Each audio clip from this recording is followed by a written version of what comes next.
Hello दोस्तों। Good morning, नमस्कार। आप सभी का स्वागत है आप सभी के अपने यूट्यूब चैनल परीक्षा की शिक्षा में। उम्मीद करता हूँ, आशा करता हूँ आप सभी जो स्वस्थ हैं, कुशल मंगल है, अपनी तैयारी जो है बढ़िया और अच्छे तरीके से आप सभी लोग कर रहे हैं। तो जो भी क्लास में फर्स्ट टाइम आए हैं, पहली बार आए हैं, नए हैं, उन सभी को बता दें कि हमारे यहाँ पे जो है आपकी UP triple S PT exam 2025 की जो आपकी तैयारी साथ ही रेगुलर बेसिस पर जो है डेली करवाई जाए। तो जिसे भी तैयारी पूरी करनी है, कंप्लीट करनी है, चैनल को सब्सक्राइब करके हमारे साथ आप लोग जुड़े रहिएगा। ठीक है, क्लास का समय देखिए, जीके जी इसकी जो है सुबह 10 बजे डेली आपको देखने को मिलती है। ग्राफ और मैथ्स की जो क्लास है दोपहर को 2 बजे, हिंदी की जो क्लास है शाम को 7 बजे आप सभी को देखने को मिलती है। तो यही आपका टाइम टेबल है। इसी टाइम टेबल पे आपको क्लास से जुड़ के अपनी तैयारी को पूरा कंप्लीट करना है। नीचे डिस्क्रिप्शन को इंस्टाग्राम टेलीग्राम का लिंक मिलेगा, तो इंस्टाग्राम पे फॉलो करेंगे, टेलीग्राम पे हमें ज्वाइन करेंगे। टेलीग्राम पे डेली बेसिस पे क्लास का अपडेट और आपको एग्जाम का अपडेट मिल जाएगा। ठीक है, डेट की बात करें एग्जाम डेट की, तो आपका 6 और 7 सितंबर को एग्जाम है। ठीक है, यूपीटी पीटी पीटी 2025 का जो एग्जाम है आपका 6 और 7 सितंबर को आ चुका है डेट। तो इसी को आप लोग समझ के चलिए। चलिए अगले क्वेश्चन की क्लास स्टार्ट करेंगे। पहला क्वेश्चन आपके सामने दिया गया है। क्लास स्टार्ट करने से पहले सभी से रिक्वेस्ट है, जिसने अभी तक क्लास को लाइक नहीं किया लाइक करेंगे, शेयर नहीं किया शेयर करेंगे, जिसने अभी तक चैनल को सब्सक्राइब नहीं किया वो लोग जो है चैनल को सब्सक्राइब करेंगे। पहला क्वेश्चन आपके सामने दिया गया। ठीक है, क्या दिया, किस वृक्ष के नीचे रानी माया देवी ने गौतम बुद्ध को जन्म दिया था? बताइए, किस वृक्ष के नीचे रानी माया देवी ने जो है गौतम बुद्ध को जन्म दिया था? अशोक के वृक्ष के नीचे, आम के वृक्ष के नीचे, पीपल के वृक्ष के नीचे या साल के वृक्ष के नीचे?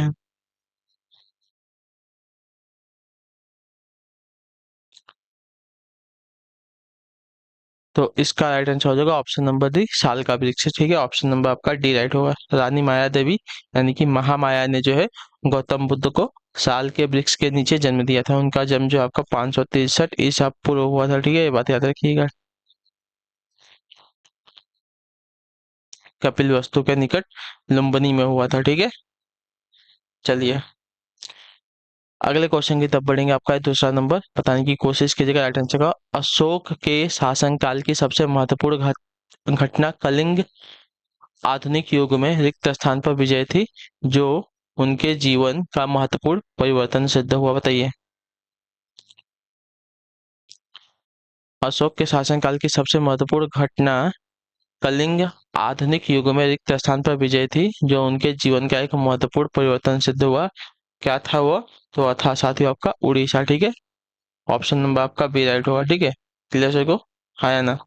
अशोक के शासनकाल की सबसे महत्वपूर्ण घटना जो है कलिंग, वर्तमान में उड़ीसा पर विजय थी। ठीक है, जो अशोक के जीवन में महत्वपूर्ण परिवर्तन सिद्ध हुई। कलिंग का युद्ध आपका 261 ईसा पूर्व हुआ था। ठीक है, कब हुआ था यह युद्ध? तो 261 ईसा पूर्व जो है आपका युद्ध हुआ था। अगला क्वेश्चन आपका है तीसरा नंबर, चंद्रगुप्त द्वितीय ने गुप्त साम्राज्य रिक्त स्थान ईस्वी में गुजरात तक जो है विस्तार कर लिया था।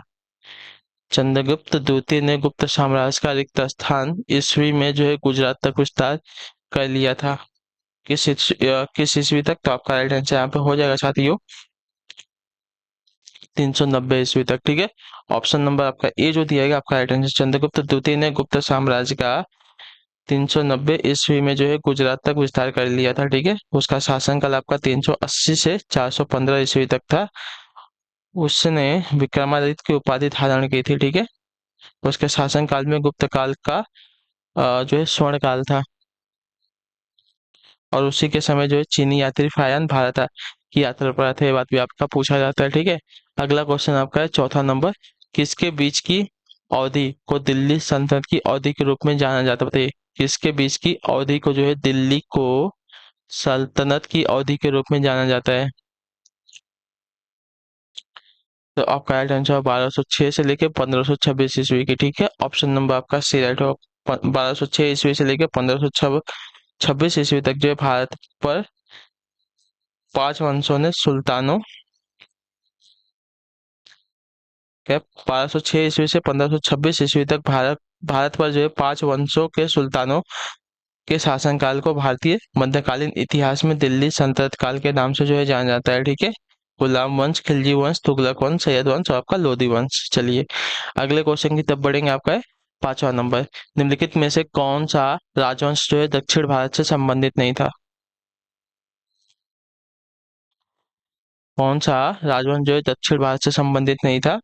तो आपका राइट आंसर यहाँ पे हो जाएगा साथियों पाल। ऑप्शन नंबर आपका बी राइट होगा, ठीक है। सातवाहन, पांड्य, पल्लव एवं चोल जो है राजवंश दक्षिण भारत से संबंधित थे, परंतु पाल वंश जो है उत्तर भारत का राजवंश था, ठीक है। ये बात याद रखेंगे। पाल वंश जो आपका उत्तर भारत का, बाकी सातवाहन, पांड्य, चोल, पल्लव ये आपके दक्षिण भारत के अ, राजवंश थे। अगले क्वेश्चन की तरफ बढ़ेंगे। आपका है छठा नंबर। निम्नलिखित में से किस संधि के परिणाम स्वरूप तृतीय एंग्लो मैसूर युद्ध समाप्त हो गया था? बताइए।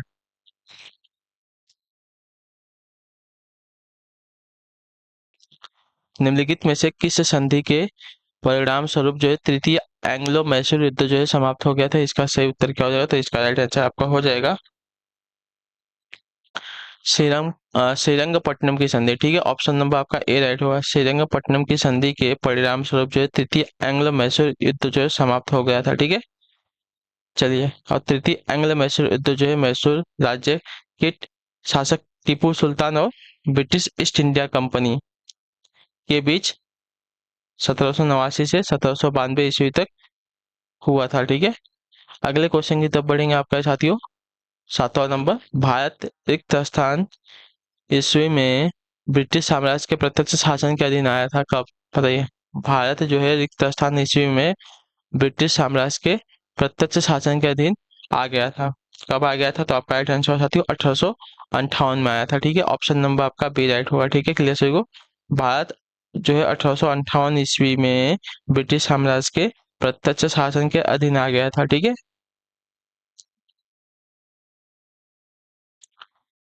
अगले क्वेश्चन की तरफ बढ़ेंगे। आपका आठवां नंबर। रिक्त स्थान ईस्वी में इंग्लैंड की रानी को भारत की महारानी घोषित किया गया था।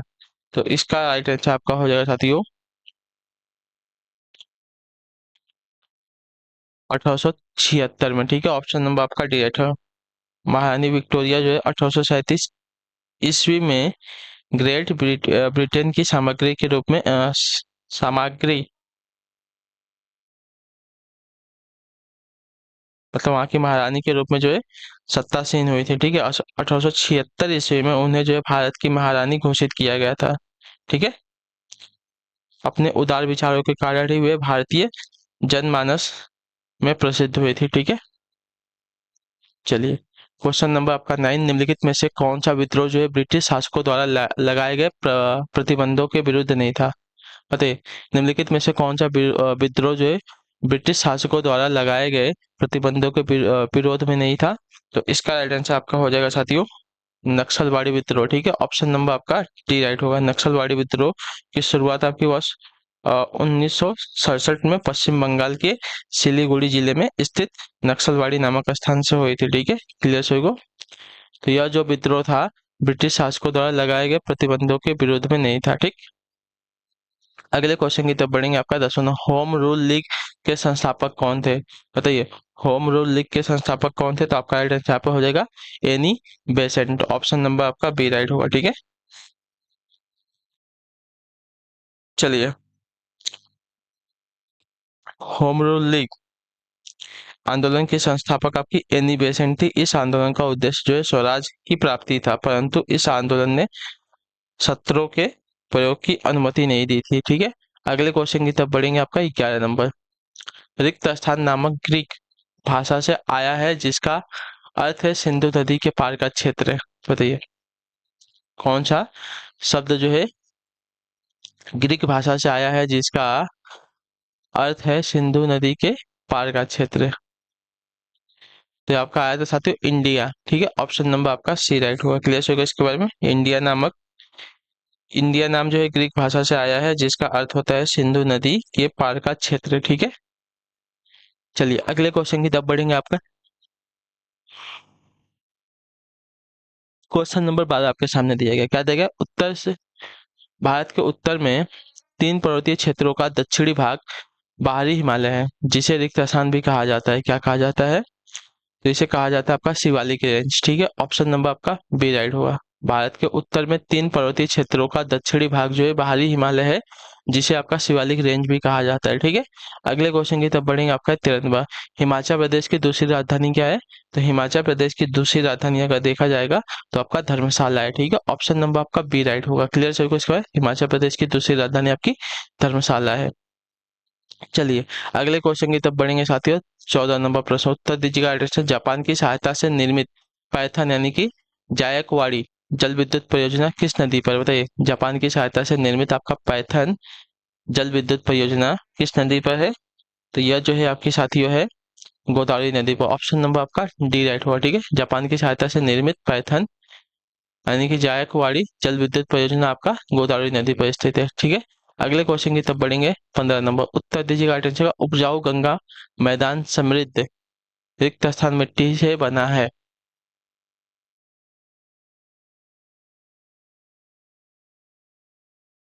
बताइए, उपजाऊ गंगा मैदान समृद्ध जो है रिक्त स्थान मिट्टी से बना है, किस मिट्टी से बना है? या तो यह आपका कछारी मिट्टी से बना है। ऑप्शन नंबर आपका सी राइट होगा। ठीक है, उपजाऊ गंगा मैदान समृद्ध जो है आपका कछारी मिट्टी से बना हुआ है, तो ऑप्शन नंबर आपका सी राइट है। अगले क्वेश्चन की तरफ बढ़ेंगे। आपका 16 नंबर, भारत की स्टैंड अप योजना का उद्देश्य क्या है? तो भारत की स्टैंड अप योजना का उद्देश्य अगर देखा जाएगा साथियों तो इसका है अनुसूचित जाति, अनुसूचित जनजाति और महिला उद्यमियों के बीच उद्यमशीलता को बढ़ावा देना। ठीक है, तो ऑप्शन नंबर आपका बी राइट होगा। क्लियर होगा इसके बारे में? अनुसूचित जाति और अनुसूचित जनजाति और महिलाओं उद्यमियों के बीच उद्यमशीलता को बढ़ावा देना जो है भारत की स्टैंड अप योजना का उद्देश्य है, तो ऑप्शन नंबर आपका बी राइट है। अगले क्वेश्चन की तरफ बढ़ा जाएगा। 17 नंबर, उत्तर दीजिएगा। रिक्त स्थान भारत सरकार द्वारा भुगतानों को आसान बनाने के लिए भुगतान स्थानांतरण प्रणाली शुरू की गई थी, कौन सी? बताइए।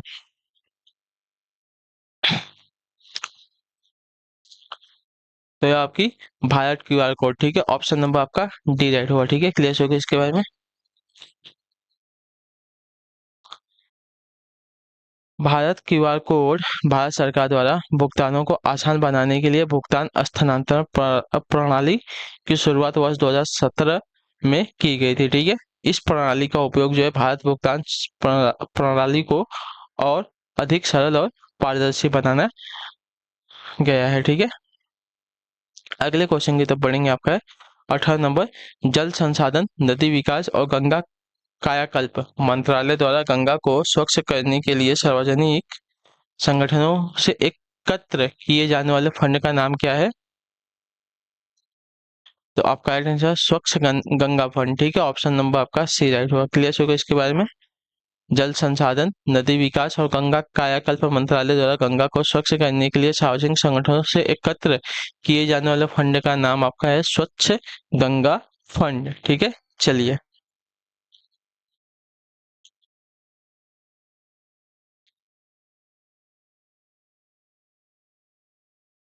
19 नंबर प्रश्न आपके सामने दिया गया। भारतीय खाद्य सुरक्षा एवं मानक प्राधिकरण का मुख्यालय कहाँ स्थित है? बताइए। तो ये आपका स्थित है साथियों नई दिल्ली में। ऑप्शन नंबर आपका सी राइट है। ठीक है, क्लियर होगा इसके बारे में? हाँ या ना? भारतीय खाद्य सुरक्षा एवं मानक प्राधिकरण का मुख्यालय आपका नई दिल्ली में स्थित। ऑप्शन नंबर सी राइट है। अगले क्वेश्चन की तरफ बढ़ेंगे। 20 नंबर, किसको एक राष्ट्र और एक कर और एक बाजार का सिद्धांत माना गया था? बताइए, किसको जो है एक राष्ट्र एक कर और एक बाजार का सिद्धांत माना गया था? तो यह माना गया था वस्तु एवं सेवा कर को। ठीक है, ऑप्शन नंबर आपका बी राइट हुआ। ठीक है, वस्तु एवं सेवा कर को जो है एक राष्ट्र एक कर और एक बाजार का सिद्धांत जो है माना गया था। क्लियर सभी को?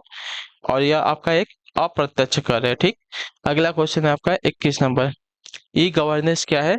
तो ई गवर्नेंस की अगर बात करेंगे तो ई गवर्नेंस आपका जो है प्रौद्योगिकी संचालित शासन है, तो ऑप्शन नंबर आपका ए राइट हो जाएगा। ठीक है, क्लियर होगा इसके बारे में? ई गवर्नेंस आपका जो है प्रौद्योगिकी संचालित शासन है। चलिए अगला क्वेश्चन है साथियों आपका 22 नंबर, उत्तर दीजिएगा। राइट आंसर हो जाएगा। ठीक, क्या पूछा गया है? किस देश को मुख्य रूप से कम्युनिस्ट यानी कि माओवादी दलों द्वारा शासित किया गया था? बताइए, किस देश को मुख्य रूप से कम्युनिस्ट यानी कि माओवादी, ठीक है, दलों द्वारा शासित किया गया था? तो इसका राइट आंसर आपका हो जाएगा साथियों चीन। ठीक है, ऑप्शन नंबर आपका बी राइट होगा। चीन को जो है मुख्य रूप से कम्युनिस्ट यानी कि माओवादी दलों द्वारा शासित किया गया था। चलिए, अगला प्रश्न आपके सामने है 23 नंबर। वर्ष 1976 में 42वें संशोधन द्वारा भारतीय संविधान की प्रस्तावना में कौन से शब्द जोड़े गए थे? ठीक है, प्रेम्बल।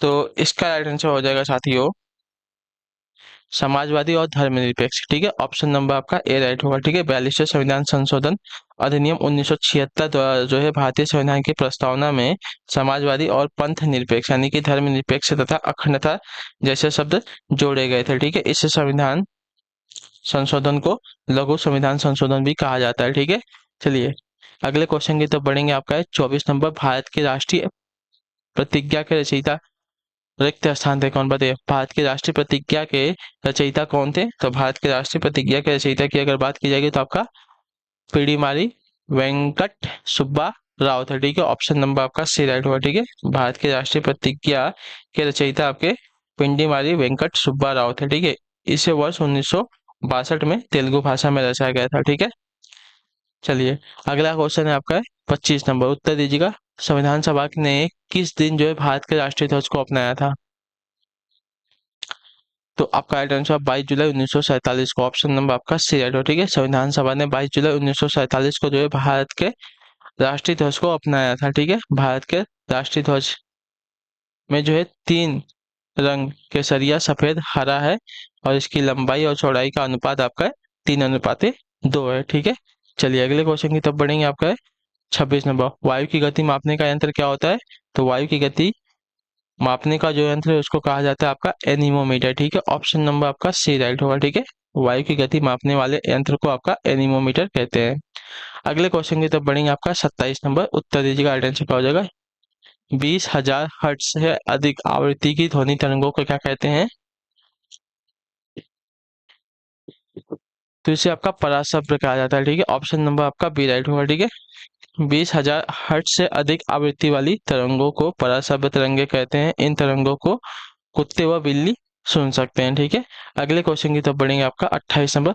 वनस्पति तेल के हाइड्रोजनीकरण में प्रयुक्त उत्प्रेरक क्या है? बताइए, वनस्पति तेल के हाइड्रोजनीकरण में प्रयुक्त उत्प्रेरक क्या है?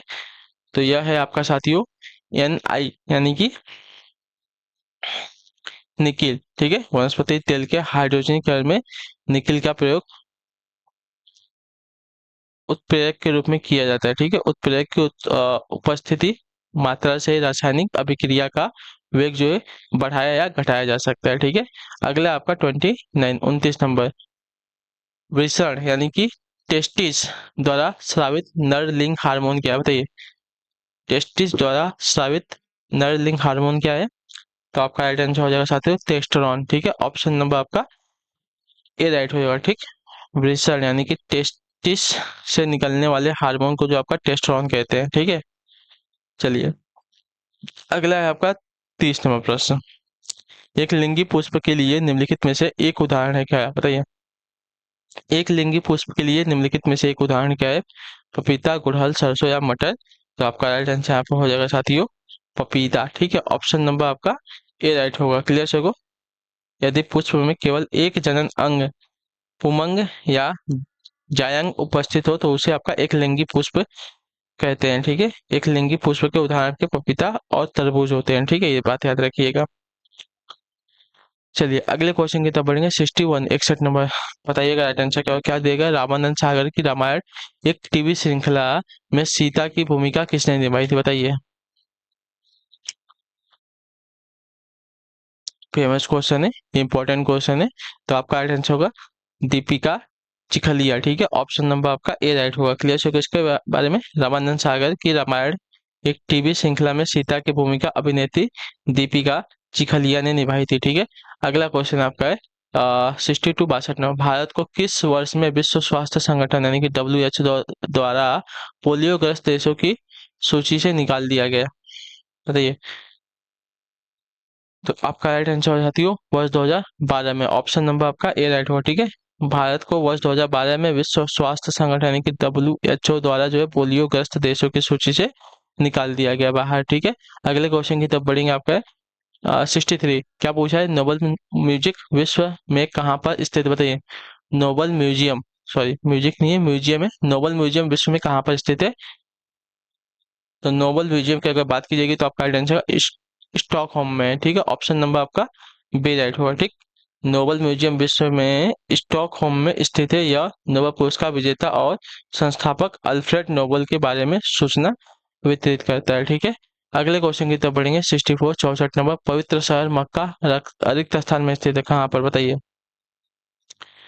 पवित्र शहर जो मक्का है कहाँ पर स्थित है? तो यह आपका स्थित है साथियों सऊदी अरब में, ठीक है। ऑप्शन नंबर आपका बी राइट होगा। क्लियर होगा इसके बारे में? चलिए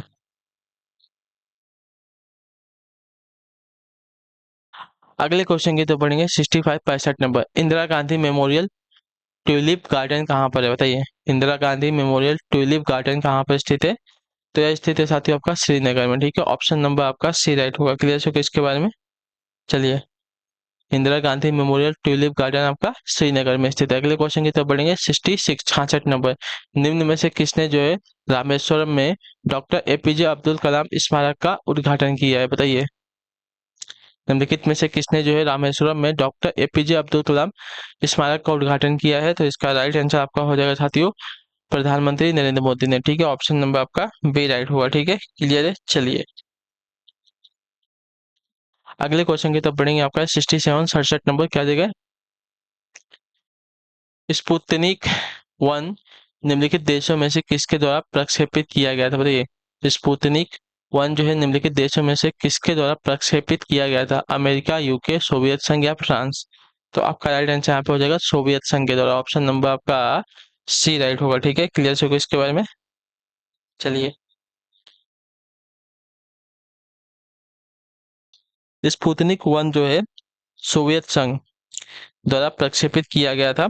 यह विश्व की यह विश्व के किसी देश द्वारा अंतरिक्ष में विमोचित पहला उपग्रह था, ठीक है। अगले क्वेश्चन की तरफ बढ़ेंगे। 68 68 नंबर, राकेश शर्मा ने जिस अंतरिक्ष यान से अंतरिक्ष की यात्रा की थी उसका नाम क्या था बताइए? राकेश शर्मा ने जिस अंतरिक्ष यान से अंतरिक्ष की यात्रा की थी उसका नाम क्या था? तो उसका नाम था साथियों आपका सोयू सोयूज T11, ठीक है। ऑप्शन नंबर आपका ए राइट होगा, ठीक है। क्लियर हो इसके बारे में? राकेश शर्मा ने जिस अंतरिक्ष यान से जो है अंतरिक्ष की यात्रा की थी उसका नाम आपका सोयूज T11 है, ठीक है। ऑप्शन नंबर आपका ये वाला राइट हो जाएगा।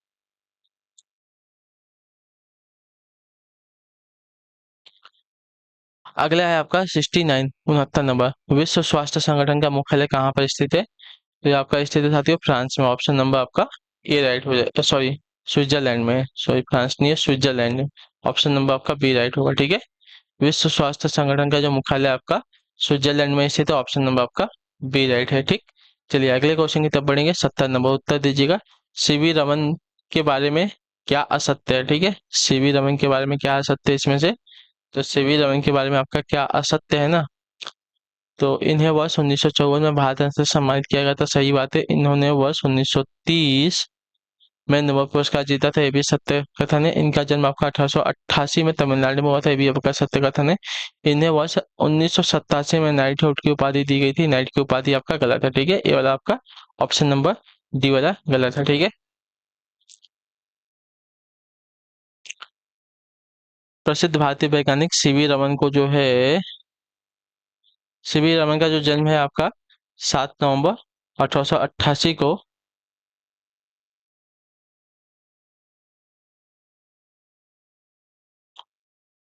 हुआ था, ये बात तो सही है। 1930 में इनको नोबेल पुरस्कार मिला था, ये भी सही है। 1900